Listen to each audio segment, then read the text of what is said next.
Good evening, Final Fantasy Randomizer fans. We are in week 7 of the Duckling Derby boot camp, the old boot camp. This week, it is I, Gregory Puff, hanging out with Dead Pulse. Jack's going to be our runner tonight, and we are going to be doing some entrance and floor shuffle tonight. Dead Pulse, how you doing today? Oh, wonderful. It's a little hard to breathe in here with all this spring tournament champion hogging all the air. Yeah, okay. I appreciate that. I'll try not to hog the air too much is all I'm trying to get at. So yeah, we're going to go on ahead and go over the flags here super quick. Nothing too crazy as far as entrance and floor shuffle is concerned. I think the cities are going to be vanilla, but let's go on ahead and pull everything up here and see what we have going on as far as everything is concerned. So from last week, nothing changes. I think we turned the tents back on, but outside of that, everything's the same. And we have a ruse item. So insert ruse item means you turn the power stick into a ruse stick. So you have two ruse items. You have the defense sword and the ruse stick. And then, of course, you have your white shirt that's still going to exist out in the world. This just adds another item that you can potentially grab to cast ruse for you. Under enemies, everything's the same, except that we have turned on all runnables again, so everything is runnable. And then we have done A-side trap tiles that are not shuffled. So just vanilla trap tiles, vanilla spike tiles, and all runnable here. As far as our freebies are concerned, you don't get nothing. No freebies today, not even a bridge. You're gonna have to find that bridge somewhere, somehow. But yeah, just your standard treasure, main NPCs, and fetch quest rewards are gonna be shuffled. Everything else is pretty much, you gotta get them.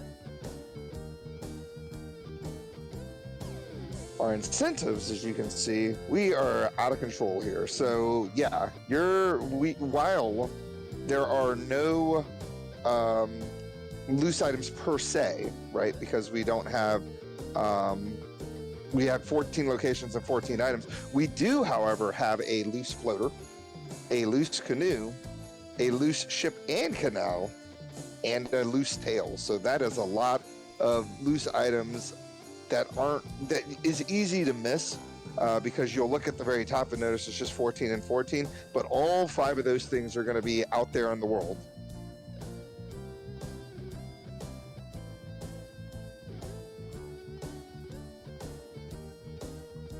Our goal is pretty much the same, kill chaos, stonks. And then here's our maps and edit routing. So this is the part here that talks about the entrance floor shuffle. So every entrance is going to be randomized. So if you pop into Mirage, as they say, then you could potentially end up anywhere in any entrance, because that's what the floors part means. As Dark Moon shows here, you could potentially walk into Mirage and then all of a sudden be on Volcano 2, and then you could get through Volcano 2 and end up on Sky 1. But the towns are vanilla, as you can see here. So Provoca will always be Provoca, Elfland will always be Elfland, and so forth and so on. Just the entrances and the floors are going to be shuffled around. As far as progression is concerned, we have turned off Northern Docks, so you don't have to worry about, making too many ship trips up to like Waterfall and Onrak and all that stuff, or Mirage Tower. But remember that you can still get to ordeals via the canoe if you have it, so don't forget that that place exists if you're looking for one last entrance to get into. As far as our scaling is concerned, very much a standard style scaling here. As we can see, prices are 30 to 300%. Sorry, enemy stats and HP and boss stats and HP are all 50 to 200. So no separate HP scaling or anything crazy like that. Our EXP is pretty high because our overall dungeon encounter rate is pretty low. So as you can see here, we've got 3 times plus 150, 5% per key item, and our overworld encounter rate is half of vanilla, and our dungeon encounter rate is half of vanilla. So instead of getting your 8 per 256 steps, you're going to get 4 per 256 steps. So you will notice you will not be getting nearly as many encounters as you are used to seeing. And then our normal burst weapons and armor, excluding the mass immune, we've got -2 to 5, and then -3 to 3.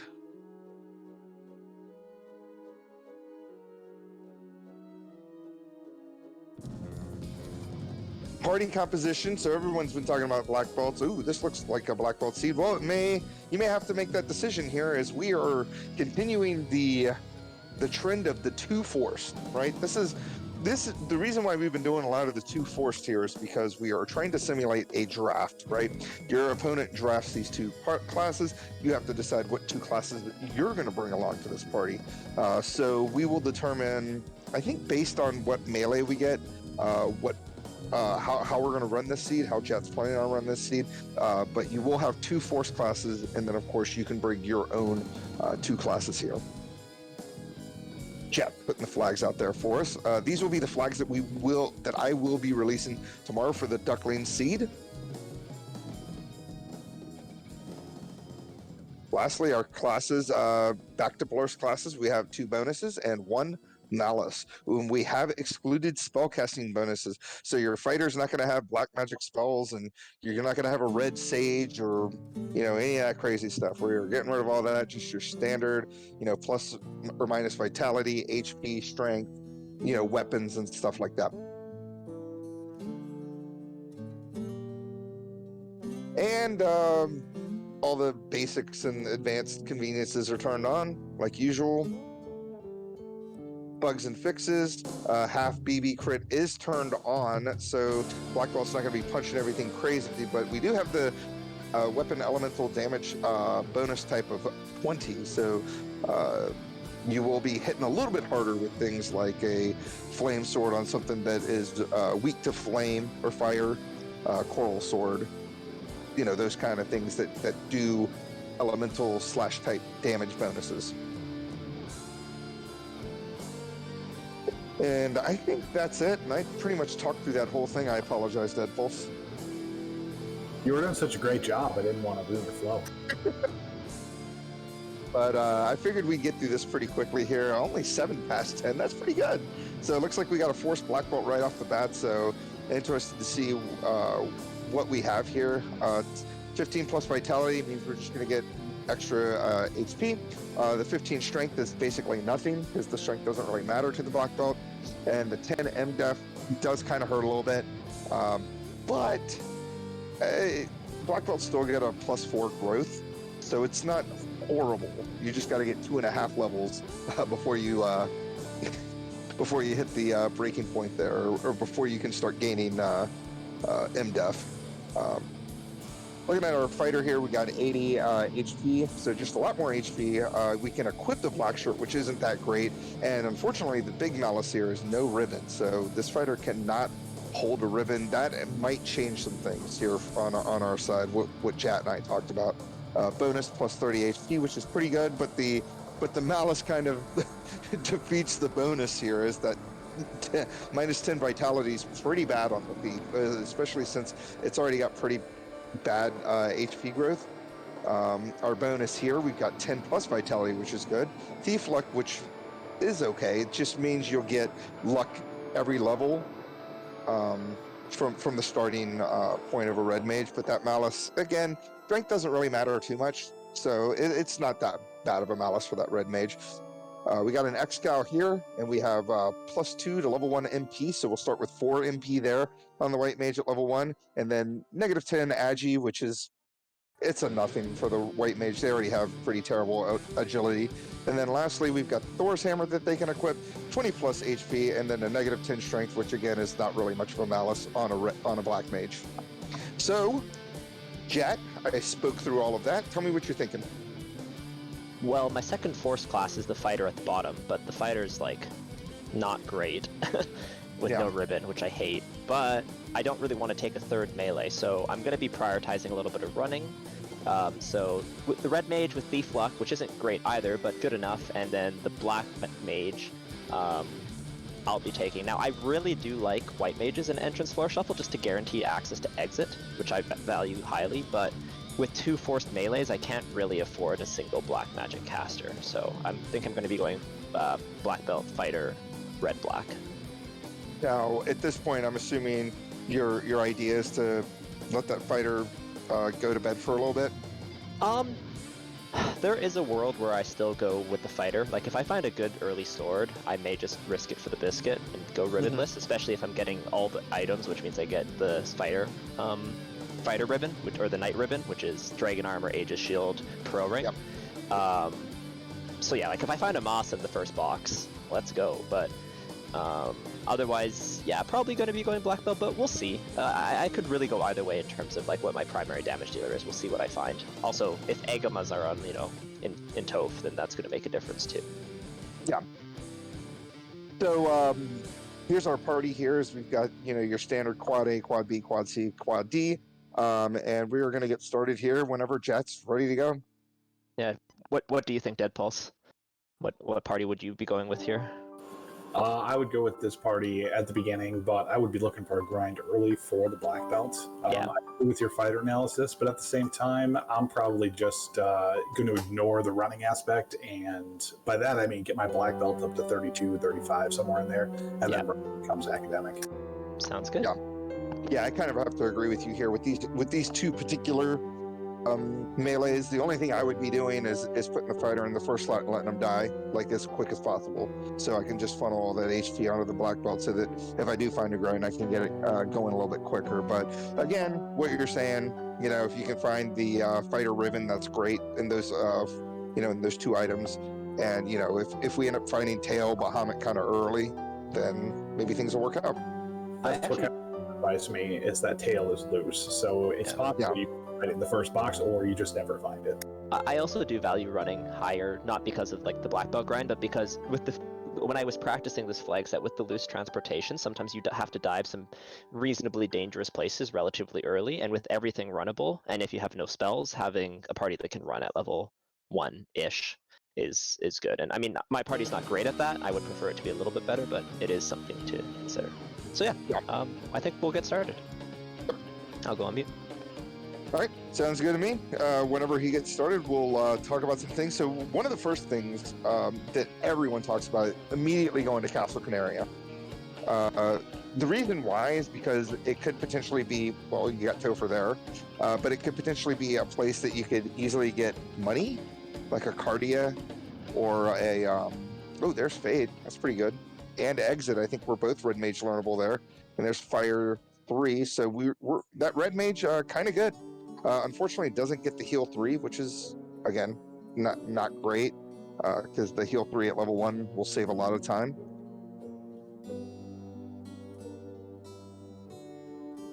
And just buying some lock spells and Fire 3s and stuff.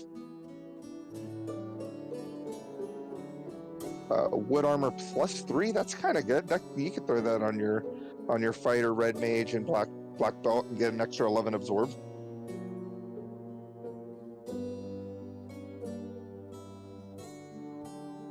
Yeah, I don't think, and if anybody watched my stream from running the week 3 flags, I cannot stress, and none of us can stress enough, how important Exit and Warp are in entrance floor shuffle. It's like the key.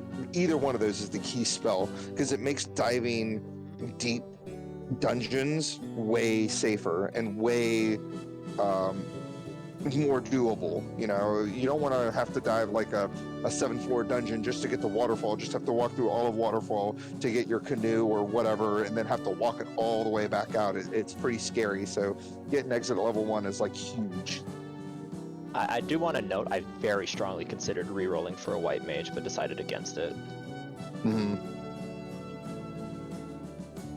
So I'm going to check the boxes here, obviously, because we are looking for those loose items: the ship, the canoe, the floater, tail, and canal.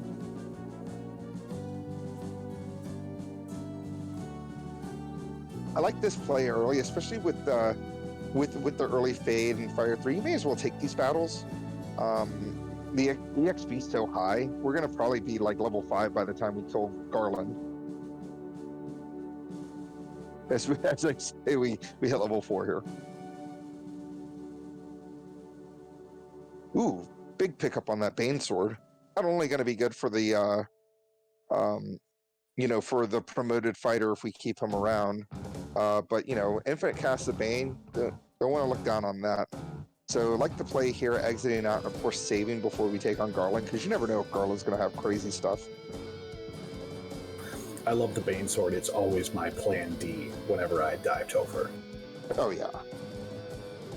So we're going to talk to Sarah here. Now, you'll notice you don't get warped out of here when you talk to Sarah in Entrance Floor Shuffle, because we actually don't know where Canaria is. So it's not going to warp you to Canaria when you have no idea. When you don't know where Canaria is.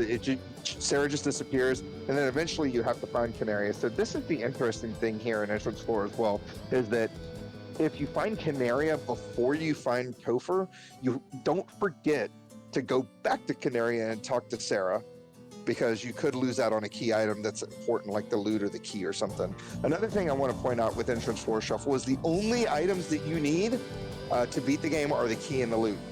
Potentially, you may not need the rod, because whatever that the rod may not lead to anything that you need in order to beat the game.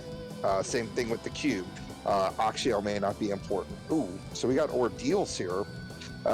Here's another interesting thing. Ordeals can never be randomized. So ordeals always has to be on the first floor, and it's always going to be ordeals all the way through. So I like this play here by Jet. He's going to burn off that first encounter, knowing he's going to have quite a bit of time to explore this place and figure out exactly how to get through here. Now, one thing you'll notice on Ordeals is that even though the floor shuffle is on, Ordeals is all going to be in the same place. So when you go through these teleports, you're not going to get teleported to, Volcano or whatever.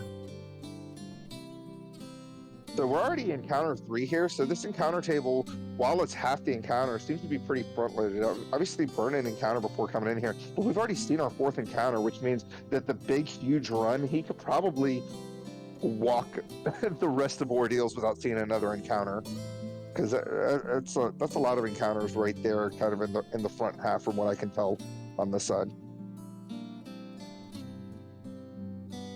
Beefy Medusa's here. I kind of like that. I mean, if we were able to find either like a sea shrine or a waterfall or something, we could take the first couple of counters and get some quick levels. Mm-hmm. Well, that's the other thing too I want to point out is there's definitely some cheeky plans that you can make. Like, let's say for instance, Bridge of Destiny is on the top floor, and you're trying to get some levels. It's a great place to grind if you can get an encounter right off the hard reset. Hop in there, check the Bridge of Destiny. There's great enemies there, typically like 1 to 2 fighters. Oof. These nightmares are not playing around. Luckily able to get away though. And unfortunately losing that exit caster, so he's gonna have to go through and there's your ship. He's gonna have to go through this zombie D to get out of here. Hopefully it's not too terribly scary.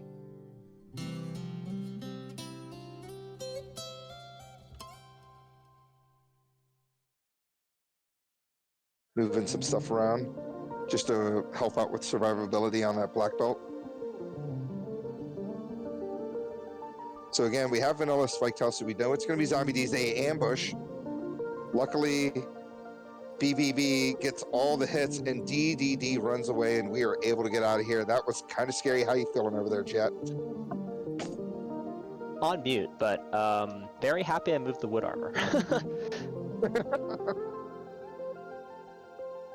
So big first thing that we have there, of course, in the ship. That's our first bit of transportation. And yeah, look at that. It's crazy how front-loaded this encounter table is. We burned off the 4 encounters of the encounter table right away. So interested to see here what he's going to do. Are we gonna bring the fighter back, or are we just going to run 3-man? We are going to run 3-man.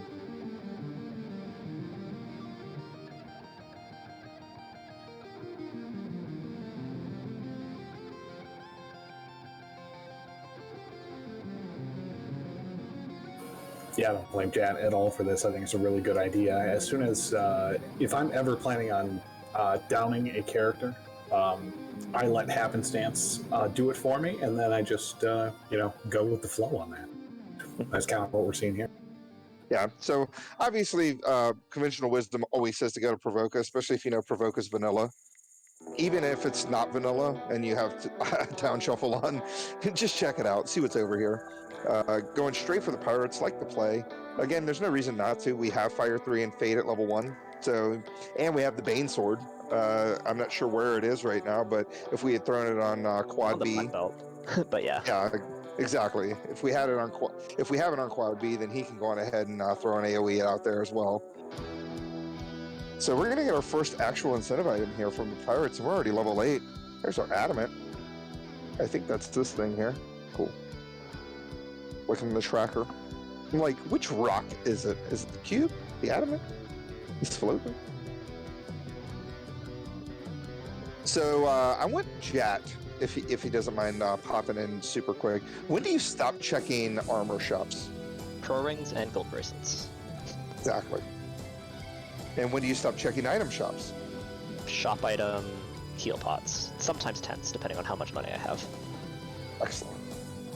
So not great black magic spells here. The Brack is going to be good if we want to, get a cheeky Brack off on Tia or Kraken. Don't need the Fire 2 because we got plenty of AoE at level 1.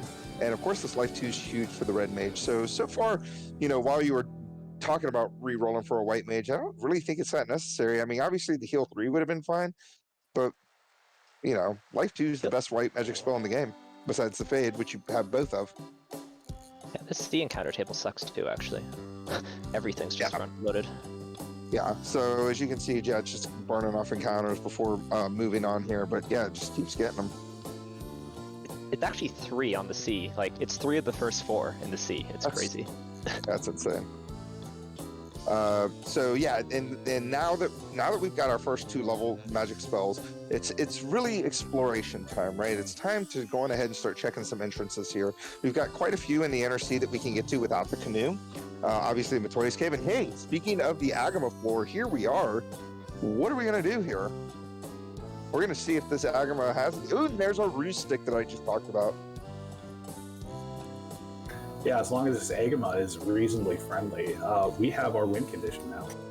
Yeah, so this could be really quick here.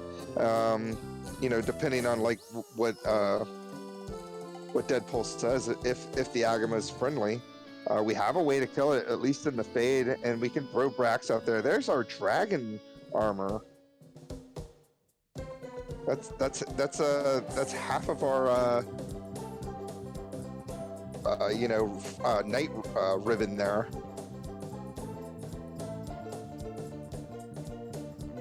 So smart move there on Jat's part. Gonna exit out and save all those items he picked up from those 8 chests or so, while he continues searching down. There's a ribbon. Wow. If only I could be this lucky opening 10 chests and finding all these things, right?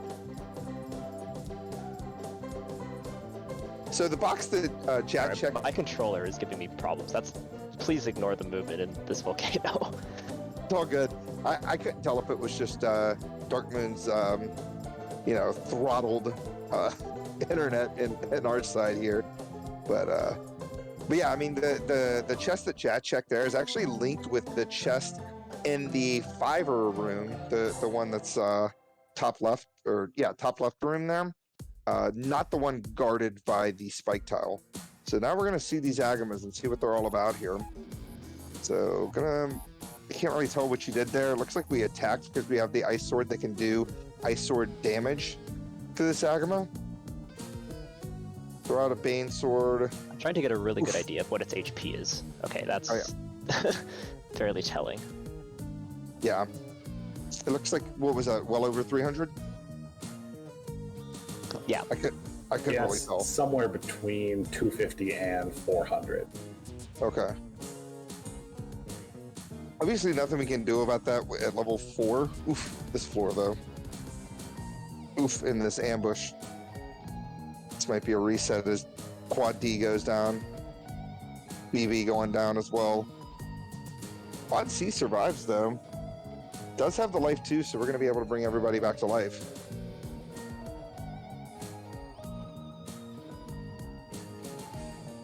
All right, so we're on this part of the encounter table where we're going to get like 4 encounters back to back to back to back, and hopefully see what that thief run can get out of there. Unfortunately, not going to be able to. So, what are you thinking, Jet? Oops, that was a mistake. Not too bad. I'm just gonna burn outside. Oh, I soft reset. Oops. Whatever. Okay, I'll do it again. This is pretty terrible, but I forgot what button I pressed because I was listening to you guys. But I'm gonna burn outside, get on that long run. So I'm gonna burn 4, get on the long run, and then I'm going to. Well, actually, I'm gonna burn 3, and then I'm gonna go in right now. And then I'm gonna. I should have that long run through the entirety of the greater than less than floor. So that's kind of the idea. I don't really need to take any of these fights, except I need to get the ribbon. Yeah. I don't need to reopen any of these boxes. Oops, that was unintentional. Yeah, that controller really giving you a hard time. This is kind of the important part too, is remembering what you grabbed in case you do wipe out of places, so that you're like, oh, okay, cool. I got to remember that the ribbon was in this one chest on this one floor in here. So Jet is going to continue on. I'm not going to mess around with the Agama right now, just because the Agama's kind of on the beefy side. I like this play here. I also have those zombie Ds, right? Like, Ordeal zombie Ds is a perfectly acceptable grind as well. And I've remembered what the pattern is on them, so. Yeah. Yeah. So not like a high priority, but definitely something to consider.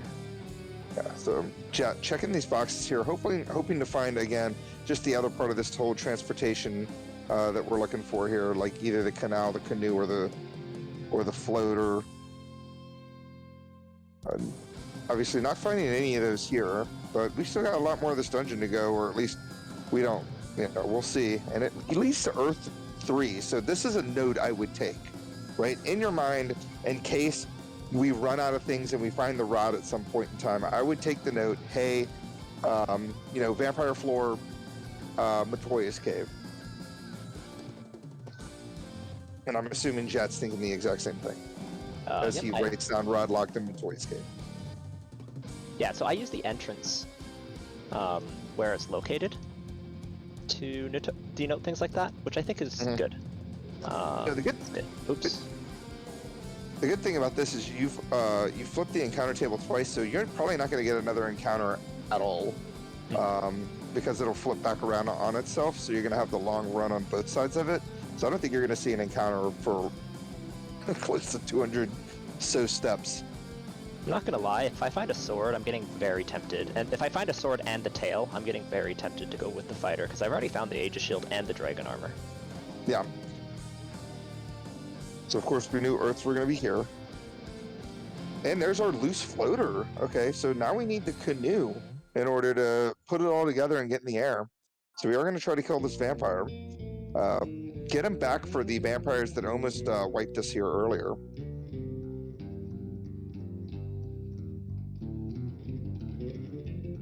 Okay, so it looks...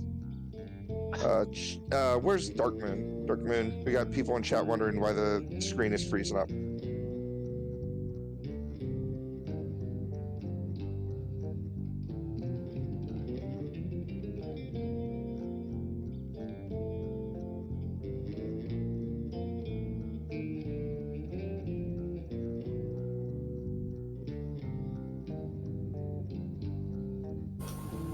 One thing I love about Entrance Floor Shovel is you take a look. I know that you were ambushed, Jab, by those vampires, but that's a floor that I love to see early, especially if I have a white mage. I automatically buy any harm spells that I have, because those are great. Like if you get a 5-pack of those, have Fire 3, have Harm 2, have Harm 3. Like those are a great experience that can just jettison you up 10, 15 levels after 2 fights.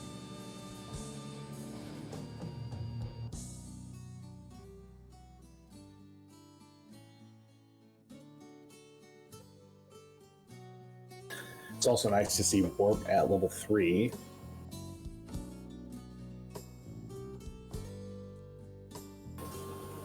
And yeah, we'll think about Ruse.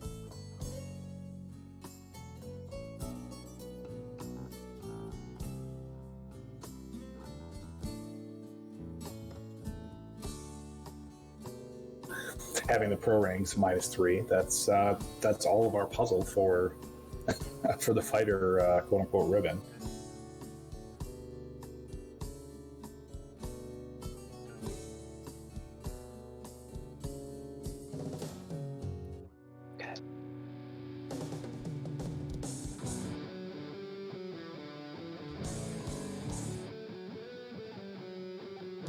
Ooh, there's fast. That's kind of good. I guess. I'm kind of bummed about where Wall's located, but you know, we do have at least one ribbon, so it's fine.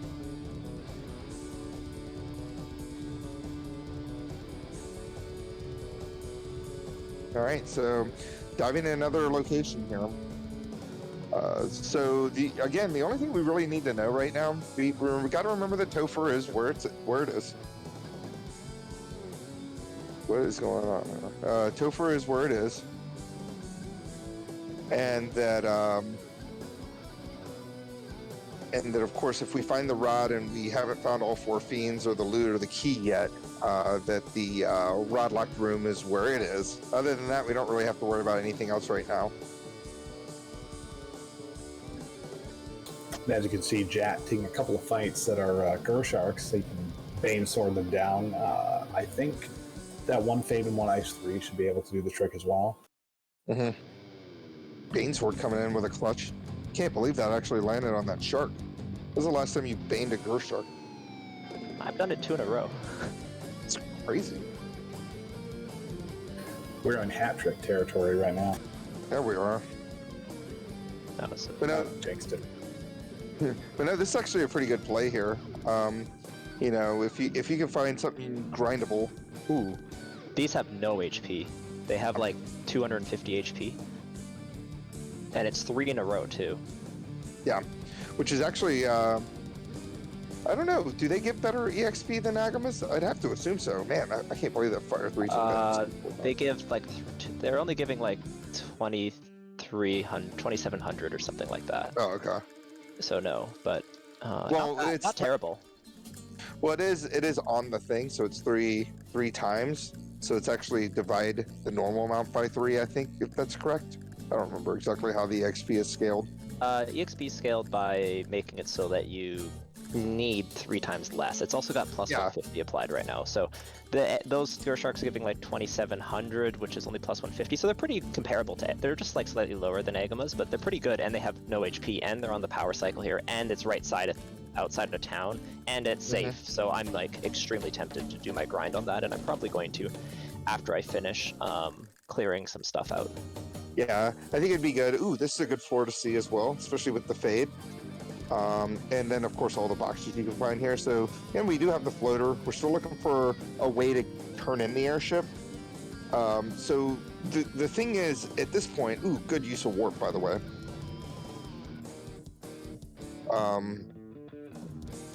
Thing is here is that you could potentially find the canal, and then the canoe could be loose somewhere in, you know, Earth entrance or Titan's West entrance, or Titan's East. I'm sorry, Titan's East entrance. There's your bonk there and a flame shield, or a flame armor. I mean, man, just great gear. I'm like blown away by the gear you're finding so far. There's your canoe, so we can get in the air right now. So here's my question: I was gonna ask, are you diving the rest of this dungeon, or are you gonna just go on ahead and get in the air? But it looks like you're diving the rest of the dungeon. Which I might get punished for. Come on, black belt or black mage, run! Run, my black mage! Run, my black mage! Yes. Okay. Okay. Whew. That was. I'm not gonna lie, I was a little scared for you. I really don't like leaving dungeons not cleared if I can avoid it. This is a little scary though. But Yeah. I still have decent amount of spell charges. Yeah, I'm kind of. I'm not gonna lie. Now that we have the canoe and the floater, I'm kind of shocked you're even checking boxes anymore. Oh right, I don't need anything. I forgot about that. I was like looking for the canal, but I was just blanking on that. Yeah, I don't need any more boxes. I'm actually done, and I don't need the ribbon. So yeah, I'm pretty much good to go. I just need to get to the bottom here. Yep. So this life too, paying paying out in spades here, as they say. Yeah, so what Greg Lee just said is very, very, very true, and you should remember it, is once you have your transportation items, you're done with boxes. I do, of course, still need... Yeah. Sarda, so this was a good call on your part to go on ahead and head down here, because this is going to be a key item. Now, slab may not be important, but it could lead to our loot or key or something like that, so we'll see, but if anything, it's an extra 5% EXP for when we decide to go on ahead and take a grind here. So yeah, at this point, Jet's going to go on ahead and burn off those first 4 encounters, and then just head straight to the Raycon Desert and get in the air. And then at this point, it's all about just checking your entrances, trying to find those 4 fiends, trying to find that loot and that key. So Saracen mentioning in chat, everything I ran from was like hurting his soul. I was really concerned about spell conservation, so that's the reason I wasn't fighting it, but I definitely could have taken them if I wanted to. Like that's not a bad fight to take by any stretch. All right, so Jet obviously gonna clear out this place here. Still looking for the vendor item, of course, which is the ruby. Obviously, ruby not going to be required here. So, well, yeah, ruby's not going to be required here because we're in the air. And but I don't need time stroke. You're right. Sorry, I'm still adjusting to the. Oh, there's life. I mean, it would have been fine to sell the dragon armor. It does give you an extra 5% EXP, but it's not required. You're not going to need that because we are in the air and Titan Stroke is turned off. So sometimes, well... Yeah, Titan Stroke being turned off, though, if I wasn't in the air, then yeah, exactly. You're right, though. At the same time, if you're not checking any more boxes, you're never going to find the tail, so the dragon armor is kind of useless. Yeah, that's why I sold the dragon armor, actually, is because I was like... Look at those cheap houses. Yeah. Wow.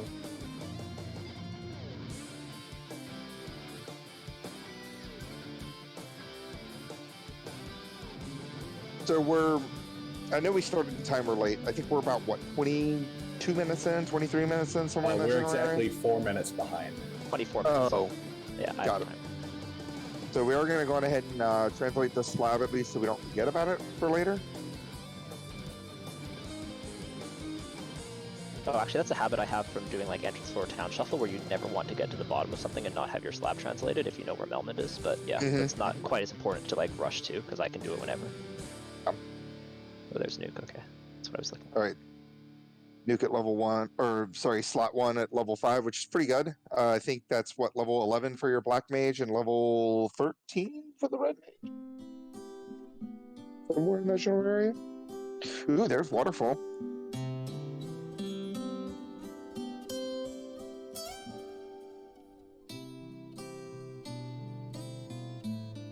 So again, Jack gonna burn off these first 4 encounters so that he can basically just bum rush the robot room. He may see 1 encounter before hitting the robot room. And then from there, you know, you just gotta get through the Whiz Mummy, Perilous, Cockatrice battle, talk to the robot, potentially check those 6 boxes because it does fall within that 3-second rule that Deadpulse talks about.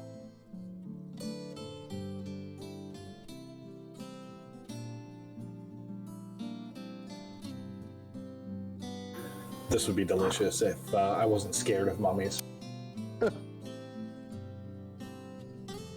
Yeah, nothing worse than a mummy that rolls a screw.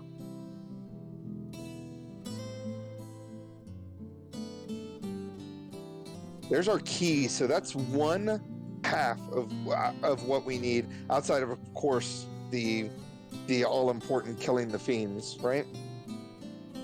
Uh-oh, Black Mage is down. But I kind of like this play. I think I see what Jet's doing, trying to get that Black Mage killed off so he can go on ahead and get into the solo grind earlier. I'm assuming is why the Black Mage was in the front row to begin with. Good levels too. Yeah. So Black Bolt Red Mage right now would be pretty viable. So go on ahead and exit out of there. Save it up. Looks like we're going to clear a few more of these entrances here. Oh, thanks for turning on the key, by the way. Completely forgot. Not even going to check this floor. I like this plan. The only thing I would potentially do on that floor is is check the first encounter on that floor. Yeah, I'm debating it. Yeah, but Sarcardia treasure completely just noped out of that because there's no reason to open those boxes. You're gonna nope out of this room too, unless you want to fight some wizards.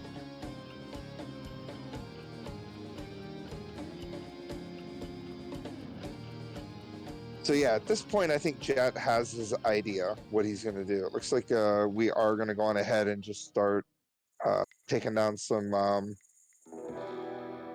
of these Gur sharks here because they are. Would you say the first 3 encounters the hard reset? Yeah, the first 3. This will be pretty good. It could at least get us to a point where we could maybe start one-shotting Agamas if we want to do something a little bit more in line with like a traditional grind. Well, the only thing I kind of regret is maybe I could have done the slab turn in first, but it's pretty far for 5% EXP. Yeah. Kind of whatever. Plus we don't have the bottle yet, so or the chime, so it's not. You're literally flying way over there just to turn in the slab, and it may not even lead to anything you need. Oh, so these sharks have flash first spell, and this grind is exceptionally safe. I'm pretty happy with this actually. I'm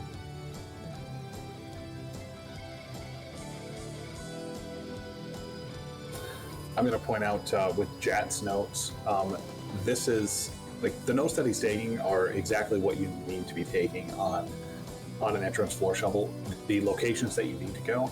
I would also suggest until you have like a set rhythm or a set route of once you get the floater, that you also write down locations that you know you've been to, just so you don't forget about it. Yeah, so actually the other reason I cleared the castles and like marsh is actually a memory, like it's so I don't memory hold them more than anything else. Because I always clear the inner sea first, and then I'm going to do Volcano Ice Cave, and then I'm going to do, what's it called? The left, Melman Continent, essentially. Instrumental in chat wondering, I did actually mention the Sky 2 play.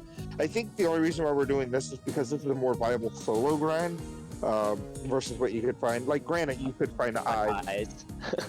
But outside of that, there's nothing you can really viably grind solo. You know, the 2 to 4 mana cores, the 2 to 4 iron galls, and the big old packs of Medusas aren't really anything you can grind as a solo black belt. These big guys having stun touch is a little bit of a problem. I didn't see that at first, but it's not the end of the world. Well, and the sharks with toxic, but I guess it's not a huge deal. I'm also getting 10k experience when I kill the big eye shark tile, so that's pretty good compared to Agama. Yeah. Big Eye is where all the experience is located.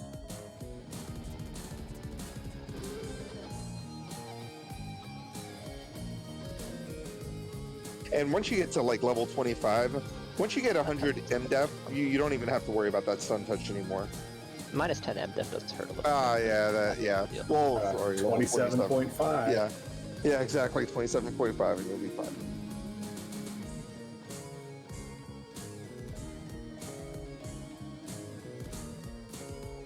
Starting to do a little bit of damage here. This will be our 6th hit here at level 21, so you're going to see the damage start exploding here. And at this point, I imagine we'll probably down now. Yeah, Red Mage is about to go take a nap as well. Because not only do we not have to worry about that stun touch, but we're going to be one-shotting pretty much everything here. The other thing is I won't need to keep on buying, or not buying, I won't need to keep on saving in the place because I don't need to like conserve my fade charges anymore. Because my black belt can actually kill things. Ooh, big hit out of that Big Eye. I'm actually surprised Quad C didn't just take a nap right then and there from that big hit from that Big Eye, especially stun lock.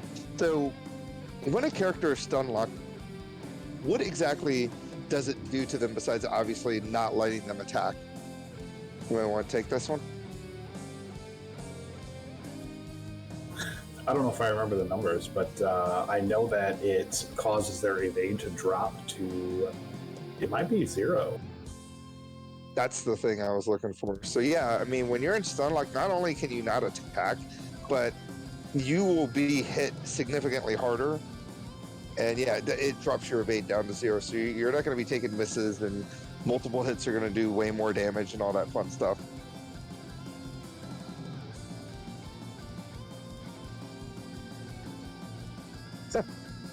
Fluffy Pony Bunny here is they're here to kill chaos. Apparently that's the meme from the upcoming Final Fantasy stuff.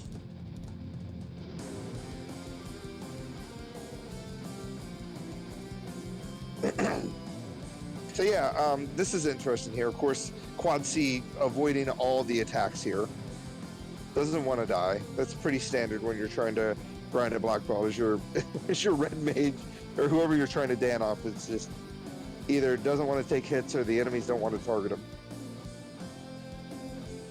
You know, I'm fine with this red mage being, level 25. Yeah. Yeah, I think we'll be fine. Have we seen Temper yet? That's one thing I haven't noticed seeing.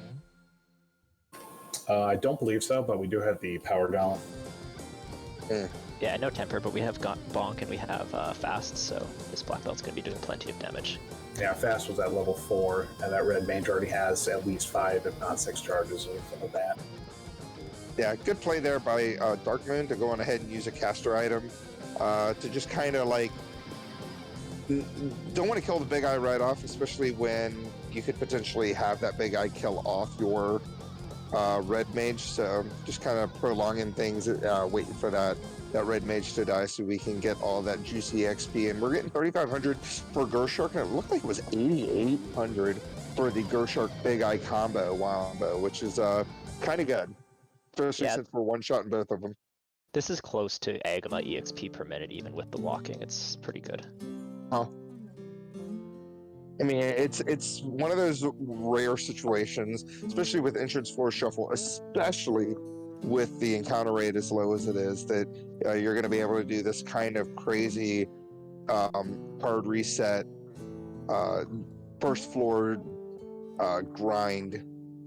Yeah, sorry. I also did want to show this off as like an option in Entrance Floor Shuffle. Even if you're not taking your like full grind on it, it's a really good way to get some early levels. And if I didn't have like warp, exit, fade early, I would have probably done it earlier.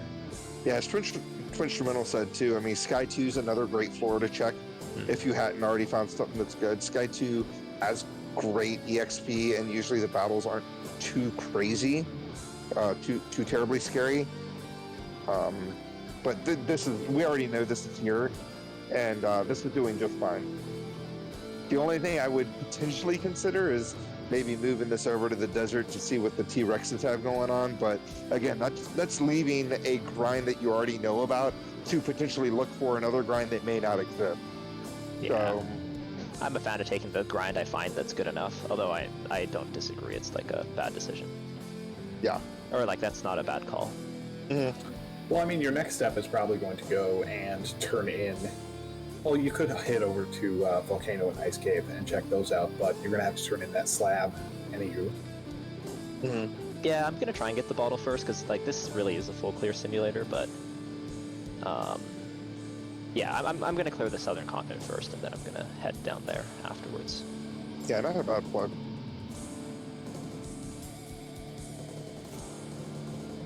So here I imagine maybe say about 5 to 7 more resets before we pretty much hit what levels on Quad B that we're going to need for him.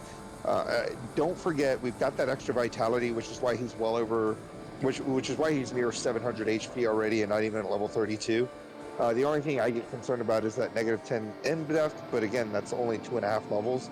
So, at 42, we only have like 162 MDef. I mean, that's pretty good MDef, but it's not. You can still get bracked, is all I'm saying. Things can still happen.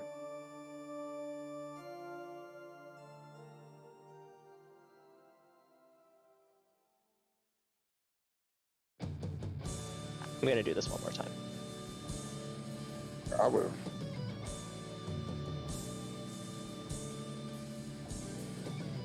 Should I go on all the way to 42? I don't think so. Okay. I don't think I need it with fast and the boss scaling where it is right now. Plus, I have power gauntlet if I really need it. I have life And the on roost stick. Yeah. I actually might have reset out of that. I need to double check. That's something I was thinking about. Did I find that in Volcano? The roost stick was one of the first boxes you checked in Volcano. I'm pretty sure you got out of okay. it. It was one of the early ones. Yeah, I'm pretty yeah, sure it you was. have it. Yeah. So yeah, we have our win conditions. When you talk about maybe not going all the way to 42, those are your win conditions. We have a ribbon, right? So we can throw the ribbon on the black belt if we find pro rings and gold bracelets to get the what am I trying to say? The absorb higher than our level. We have our power bonk, which is basically a temper spell that we don't potentially have right now, and then we have the roost stick, which is going to raise our evade here. So even if you're not up to 10 hits with fast and with those 4 things, stopping at 33 or 34 is totally fine.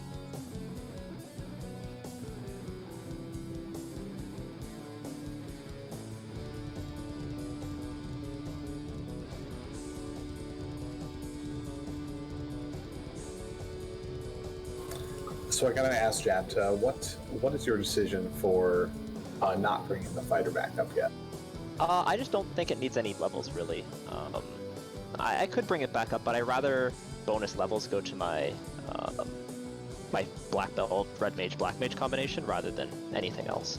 I guess something that I should note is maybe the slab turn-in is worthwhile to do early just in case I run into the cube. I was thinking about that as I was leaving there, but I decided to stick with my decision. But or crystal or TNT or any of those things, because like the cost to go up and down is so minimal or so much higher than the cost to go something like this. Or something like this, yeah, where we have the adamant, but we don't have the TNT yet. Ooh, there's our loot. All right, that's, yeah. Well, technically, we are in go mode. We just need to find the 4 fiends now. So I need to write that down, but I'll do it when I take my next fight. Actually, I'm gonna burn my full encounters here. I'm pretty sure I was at the very end of the long run.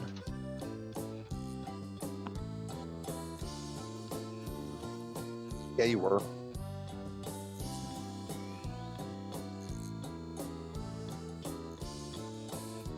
This feels pretty good. You got your grind done. You're level 30, you're done with your grind. You're in go mode. You're only 40 minutes in. I mean, we still have to find our fiends, but once we find our fiends and kill them, we're good to go, right? Yeah, this is good. I mean, if I didn't miss menu and maybe just did things a little bit quicker, maybe like avoided the wipe, this could be a pretty fast seed. Mm-hmm. So the only thing I want to point out here is you can kind of treat these dives here like you would. Oh, there's Lich, by the way. You can kind of treat these dives the way you would treat your Cardia dives. Maybe better to save in the air. That way, if you do find a Cardia empty, you can just reset out, and then you're already in the air, and you can just fly.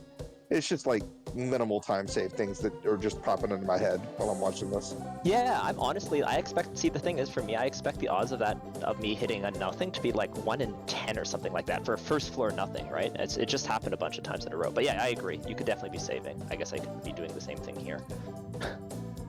Oh, there's Titan's Stroke too. Okay. So again, that's like 4 nothings that you found in a row.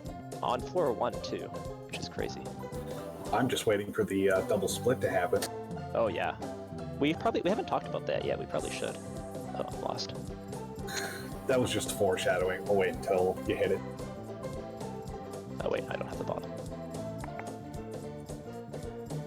Another random note about notes, there is no right way to take notes.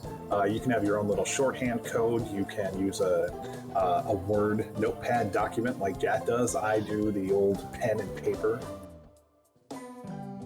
Whatever you want to do, whatever you feel comfortable with. It's just important that you make it standard, make it work for you. Oh wow, get punished massively for not doing the slab turn-in. Wow, that is rough. And we talked about that, like, do we walk down here for that, and then we do the slab turn-in, find Dwarf Cave, and then get punished with the TNT anyway? So now we're going to have to double dip that area for a potential not even required thing, Well, I'm not going to double dip it yet, and the reason is because I could just find the fiends in Cardia and be done, right? Because I already have the key in the loot. That's, like, critical. Yeah, we already have a Lich kill as well.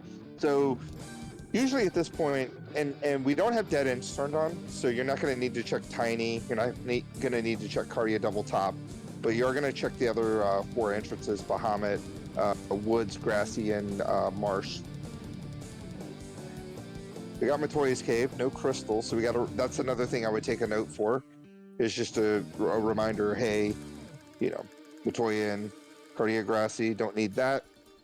Man, where? Okay, so this is the kind of stuff that kind of scares me with Entrance 4 Shuffle. Where are these big dungeons? Where are these splits? You know, most of what we dove so far, maybe 3/4 total, and we haven't seen the single split yet. And there's of course our Marsh split.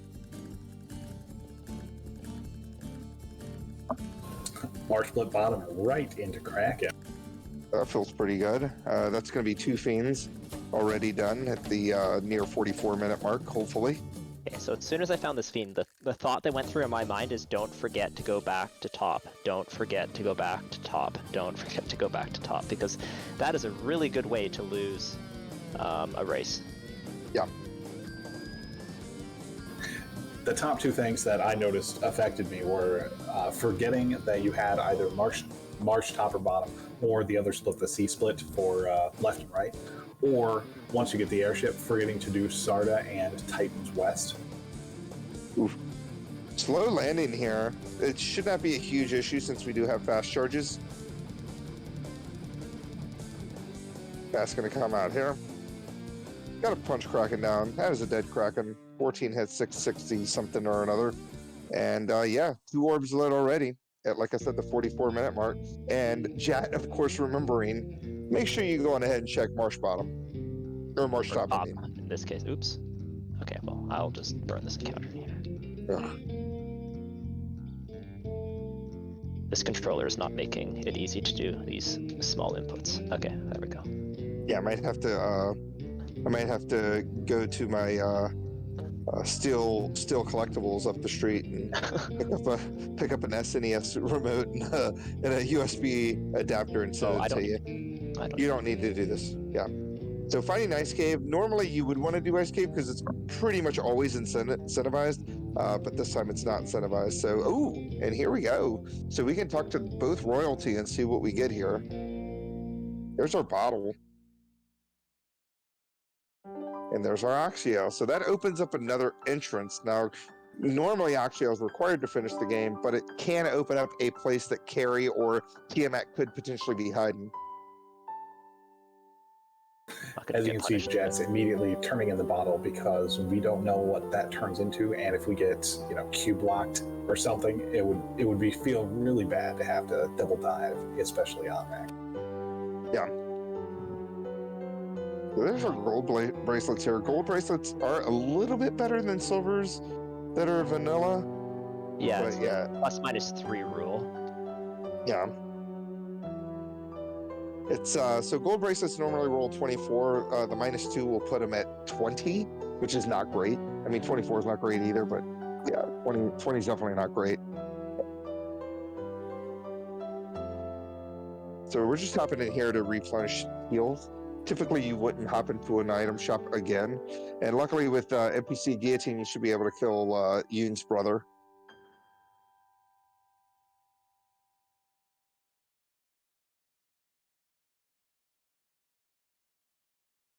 So Bottle is going to give us a rod. So we know where rod locked is, so that rings bells. Maybe not potentially go straight back there to see what's behind the rod, but at least I'm thinking to myself, okay, cool. Rod locked was Matoya's Cave. So now I got to remember, okay, if we don't find the fiends by then, don't forget to hit up Matoya's Cave and get past that rod locked area. And so Jat, because this is basically another entrance, this isn't like normal on-rack, this is like an actual entrance to a dungeon, is going to hop in here and see where Oxiel takes us before heading up the waterfall.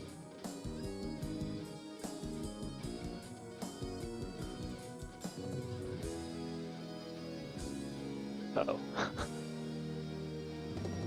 You must be a little bit ahead of us because, oof.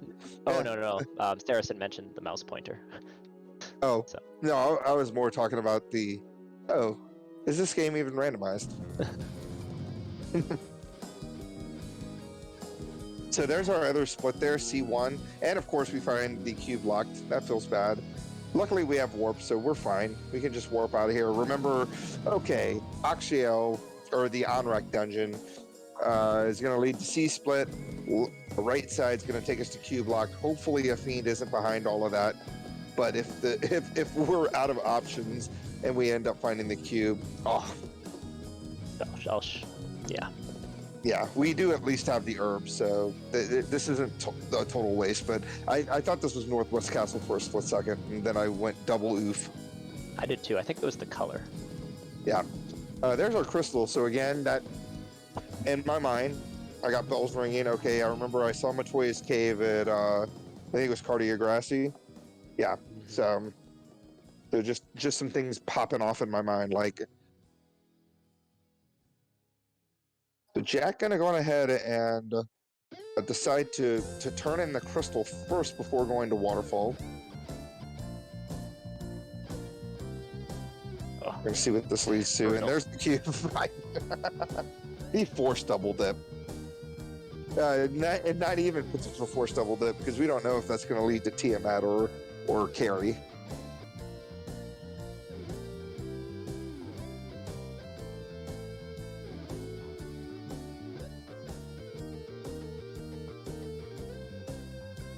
So Jat is going to check and see if the cube lock does lead to something important.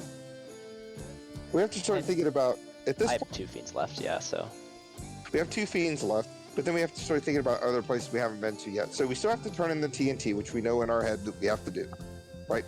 There is still the rod locked area that we can potentially go through, and then there are what are our ends that we haven't seen yet, right? We haven't seen Astos' castle, right? No, we haven't. Correct, nor Bahamut. Or Bahamut. So those are 2 things we haven't seen that could potentially be behind the cube and the rod, or behind the chime, because we haven't found the chime, which means we can't go into Mirage yet. We also have Waterfall. We found a waterfall. There's carry. So the cube, man, that. What about that? What a crazy double dip that we've seen in this dungeon here. So left side leading to crystal, which leads to the cube, which is on the right side, which leads to carry. No HP. Yeah, no HP. Wow. What was that? Around 450? Yeah. So once again, when you get a fiend, always say I had to do the other side. In this case, I knew I had done it, but like when.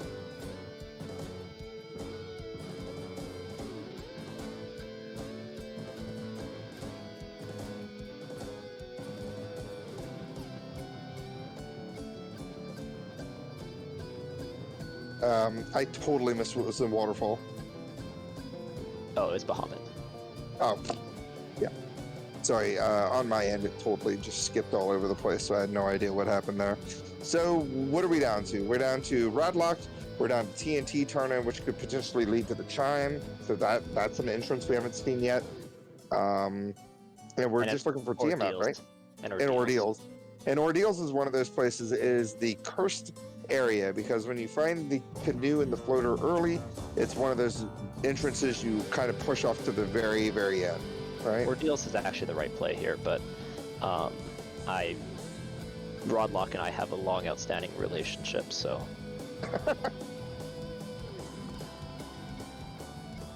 I'm on the double long run right now. It's gorgeous. Oh, it feels so good. So I actually like purposely didn't burn or like hard reset and then burn. I did that. So okay, now I'm gonna be on the double ugliness, but You're gonna get 8 encounters in a row here. yeah, I think. Yeah, I think you're right. Because that was the quick one, right? Which is 4, 3. And then I'm gonna decent run. And then 2. this will be 1 here. This is 2. Okay. Yeah, and then decent run. And 1. Okay, and now Oh, that didn't run. And then I'm probably going to be hitting another kind of ugly stretch. Yeah, it'll wrap out or back around, so you'll get like kind of a mini run here. But yeah, and then you're gonna get like 4 encounters. Yeah, there we go. Welcome to encounter table manipulation. Yep. Let's go. Good. Oh, nailed it. Who needs ordeals? Nailed it. Yeah, so who needs ordeals? Who needs to turn in TNT? Who needs to find the chime? And there's a war mech if you want to get some extra levels. May as well. Never hurts to get extra levels on that black belt. Throw a fast out there. War mech, a big old punch. Ooh, 1600 for... We got about 1,000 damage already. Let's go. I like the use of lock here. May as well lower its evade, even though we hit it for 16 times there. But go for it anyway. Another 16 hits. I thought I saw 12. 6. I misread it. If it was 16, block was not correct. And double war mech. It's the dream of dreams here. With ambush both times, too. Yeah, that feels pretty good. I don't And like seeing lit 2 on Warmech. Auger. Damn, whatever. Ooh, That's does hurt. fine. Warmech probably has the other like 3 nukes behind that lit 2, you know, and spells 6, 7, and 8, so it's fine. There, and just like that, we're level 38. How do you feel about your Topher dive here with a 882 HP black belt at level 38? Oh, I also have a 460 HP red mage with a ribbon. So yeah, I mean Kraken's still going to be a little scary, but also this. Yeah, but oh, go on ahead. I was gonna say this black mage is just doing nothing this game. Yeah, I mean, without temper, he really is just kind of throwing out a fast while your red mage is kind of doing everything else. Tiamat trying to do his impression of you by throwing a fast on himself, but he's gonna get punched in the face for 500 damage and gonna go down. And we have all 4 orbs lit here at the 54.5 minute mark, which that's pretty good for entrance floor shuffle. This was a pretty good run for you. Mm-hmm. And remembering that Topher, of course, is right outside of Canaria here, gonna go on ahead and do some last minute shopping, grab some heals, do a bunch of stuff, and then we are gonna go on ahead and make short work of Topher, I assume. The good thing about the encounter table being low is Topher's gonna be even quicker than normal. I imagine, what, 4 to 5 minute Topher, depending on... Yeah, we'll see. I mean, if you burned off the first 4 encounters, right, then you only see 4 more encounters, and then that's pretty much it. You would only see like maybe 4 to 5 encounters in all of Topher. I'm just going in the power cycle to see what's going on, but I definitely could have burned them off. Like, the thing is, even with these encounters being quote-unquote grouped, they're still actually not that bad. Like, this is the only really short run that... Oh, okay, it's a pretty bad one, though. But, like, the other encounters are actually reasonably well spaced still. Like 1 and 2, I could have been burning and like tenting the whole game if it wasn't like such an insane second set of runs. Yeah. Luckily, these bad men opening up with fire is much better than them attacking, and then having hold right after it. They're actually way less scary than normal, but oof, you hate to see an ambushing phantom.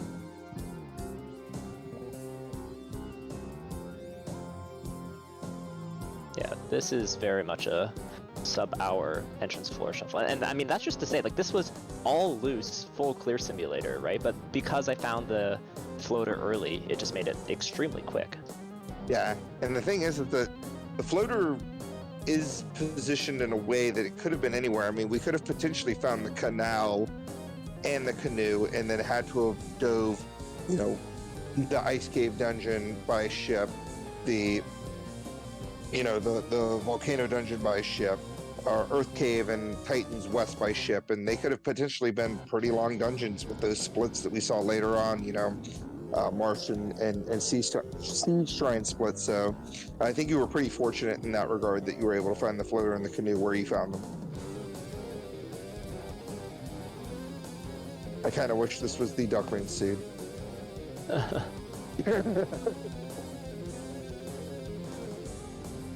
Yeah, Saracen, the Medusa heal 3s are rude.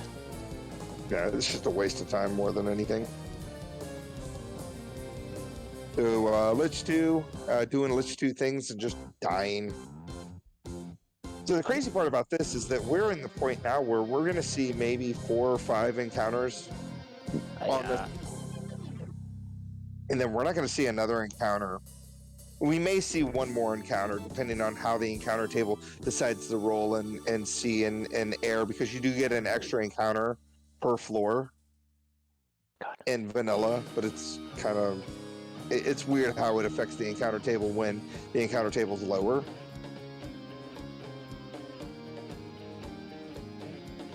Yeah, as Petron says, no encounters on the water floor would be amazing. Yeah, it's pretty likely to get none. I mean, it's also pretty likely to get some, but... Yeah.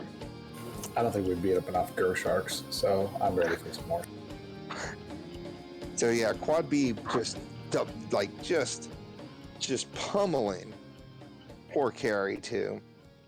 And we are on our way to go say hello to Kraken too.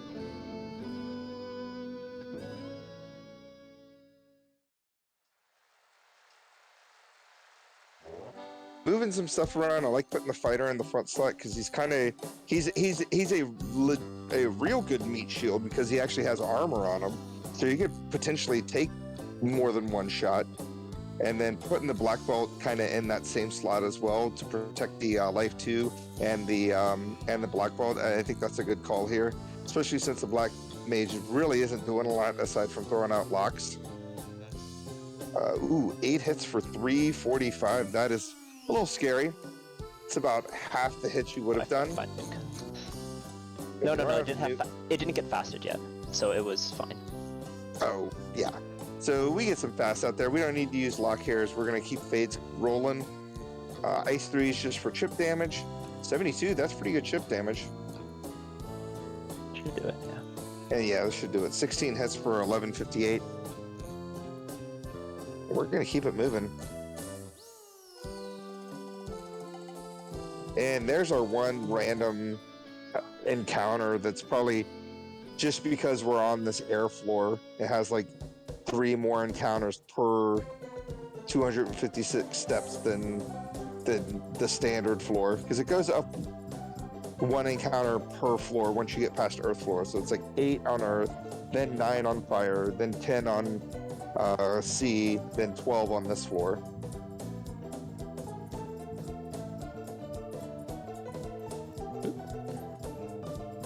Moving some stuff around here.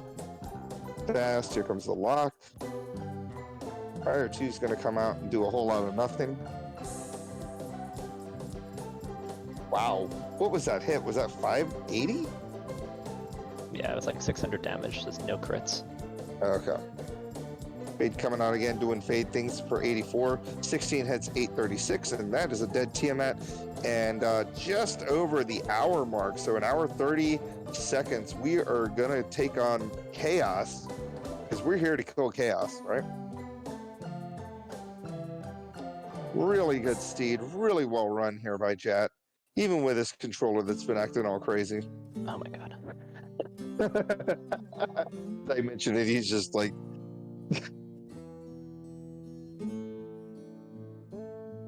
I like this play here, moving some stuff around. Not what I meant to click either. There we go. Gonna double up on the pro rings because you do have 2 hands, so you may as well put a pro ring on each hand, but more for the ribbon, right? So we're doubly protected on that black belt with 901 HP. Yeah, like getting hit is not a concern here. The way I lose is my black belt dies, so dies to like a Bane or something dumb like that, like a Zap. So good call here. Which I should also remember, it has -10 MDef too, so it's like the equivalent of, a 37 black belt, which is definitely not 3 and 256 on stuff. It also, helps against other stuff too. Yeah, that Thunder would have rolled a little bit higher if you didn't throw that ribbon on him, so that's pretty good. More chip damage coming out here. Quad A doing his job, getting stunned, and big old punch, and Chaos is down. Wow, 1 hour, 1 minute. What, like 50 seconds somewhere in that general area? Get your GGs out to that. Yep. Yeah. And that was like, I did not actually play that well. But it just goes to show, like, entrance floor shuffle can be intimidating, but in many ways you get access to a lot of additional tools that you don't normally get access to, like a first floor C grind, and all these weapons available, and you can stop opening chests because yes, it's all loose, but it's only loose transportation, etc., etc. I think this is a really fun flag set, so definitely would recommend it. Yeah. So tomorrow morning, we're going to go on ahead, and we're at the point now where I think that we need to start treating our weeklies like potential races. So tomorrow, the seed that we will be rolling will be an unvetted seed. So we will not be looking at it. We are just going to let the FFR gods bless upon you a seed from this flag set, and we'll see how it goes for you guys. So that's kind of the plan moving forward.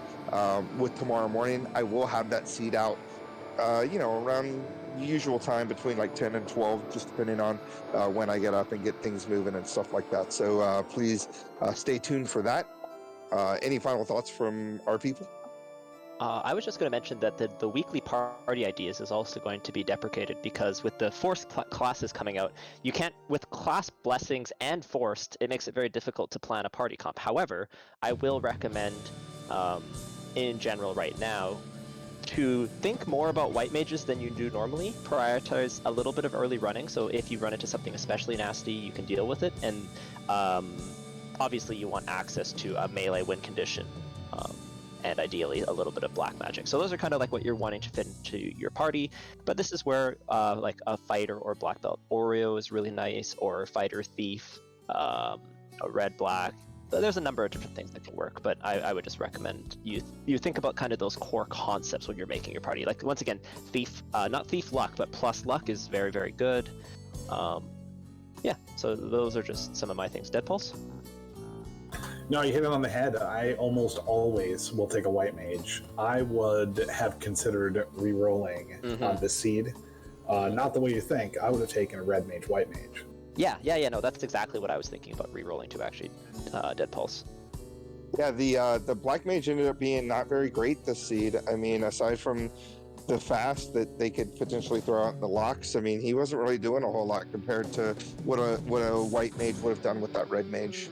Yeah, I did also forget to go buy Nuke in Melmond, because I was too broke the first time I went there, and I just never went back because I didn't really need to, but that would have helped as well. Yeah, so I guess other notes on this flag set, something that I probably, other than my misrouting, but the thing that I made look not so bad is that I was immediately able to recognize whether I was in Elf Castle or which one of the sea floors and things like that. That's going to take a little bit of practice, so one of the reasons we wanted this to be part of the Derby, so that way you can immediately recognize what floor you're on and what your routing should be. And the other thing is, like, look at my notes. This is the entirety of my notes that I took for a full entrance floor shuffle. And this is why I'm not a big fan of the spreadsheets, because I just don't care about that much. So I only write down what I need to know, which is like rod locks, turn-in locations, cube locks, and where Toph is, right? So yeah. And oh, sorry, go on ahead. Oh, and I was just gonna say, so you don't need to take a big pile of notes. You definitely don't need to keep track of what every floor is. You just really need to focus on the important stuff, and the important stuff in this flag set is always at the quote-unquote bottom. So keep that in mind. Yeah. What I was going to say to that too is it's one of the reasons why I stopped taking notes, actually, is because in my mind I don't even need to have that, because I'm only thinking about those 5 things. Because once you clear a dungeon out, as long as there's nothing else that I need to worry about, like if I've cleared the dungeon out, then out of sight, out of mind. I don't have to worry about that place anymore. And I feel like taking this huge spreadsheet of notes and having that all in front of you, it's cluttering up the things that are important, which is, of course, those 5 notes that Chad has right in front of him. I also deleted when I finish something, I'll also delete the note. Like, for example, I used to have a Matoya note, but I actually deleted it. So that also keeps my clutter less clutter. And I will just reiterate one more time, because it's going to happen to someone. If you clear a location with a split, remember to go down the other side. It's especially bad with fiends, but really, really, really, really, it's like talk to Vicky. Make sure you go down the other side, because it will get you. Yeah. I think that's pretty much it. Deadpulse, anything else before we pass over to Darkmoon? As I know we've been chatting. Just to reiterate on the notes, I love the minimalism that you have. It's very clean. It's very concise. You can find everything that you want there. But it is also dependent that you have that, all right, I'm going to hit up Sarda, then I'm going to hit up all of these. So it's also because of your routing choices. So if somebody does not have a set routing choice, or they don't internalize which dungeons they have already hit, it is definitely worth it to write down the places that you've already been. So That's true. So when you do go, oh, I missed one thing, where was that? Ordeals. You can eliminate a couple of the possibilities. Yeah, I guess I should state that this is an entrance floor thing that I've been doing since I started, but my ordering, and this is completely arbitrary, not arbitrary, but the order I always do things in is I'm always going to do Inner Sea first, then I, depending on if I get the floater or not, I'll do the canoe, then I'll usually do Melman Continent, then Ice Volcano, and then once I get the floater, I immediately do Sarda and west of Titan's Drove, and then I'll go to the South Continent, start with the Cardia Isles, then Waterfall Volcano, and then Ordeals. Ordeals, and then last but not least will be the Sky. I guess I do have some variants based on if I have the Oxiel, then I'll avoid Waterfall, and if I have the Chime, I'll go to the Mirage Tower earlier, but yeah, I guess, Deadpulse, as I explained that, I realized that it is more complicated than that, and I just have internalized it, so yeah, I guess checking off some entrances will definitely serve you well when you're just getting started. Awesome. Well, I guess with that, we're looking forward to everyone joining the Derby, so please do come check it out here on our Discord, and we'll pass it over to Darkmoon to take it away. Thank you guys. Thank you guys for watching this presentation of the Final Fantasy Randomizer's Duckling Boot Camp. We've got one more week coming up, plus, of course, an extra credit class that's going to be coming up on Thursday. Thursday will be on the Final Fantasy Randomizer channel, so if you've been running the extra credits all along, or you're interested in coming in now and checking that out, we invite you to come over and do so. The async for this flag will be posted tomorrow. You can check that out. Extra credit on Thursday with async for that to follow immediately afterward, as is the normal plan for that. And then we got one more week after that before we start heading into the tournament itself, the Duckling Derby. Of course, if you like what you saw here, just joined in, want to come see more, want to come play more, come to FinalFantasyRandomizer.com. You can check out the randomizer there, along with links to the Discord and the development Discord. Come be a part of Final Fantasy Randomizer. Come be one of our new players, our Ducklings. We have so much to offer, and we really want you to be a part of this community. From myself, Darkmoon EX, plus Deadpulse, Greggly Puff, and Jet in the booth, thank you for watching. Thank you to RPG Limit Break for hosting, and we will hopefully see you Thursday. Good night, everyone.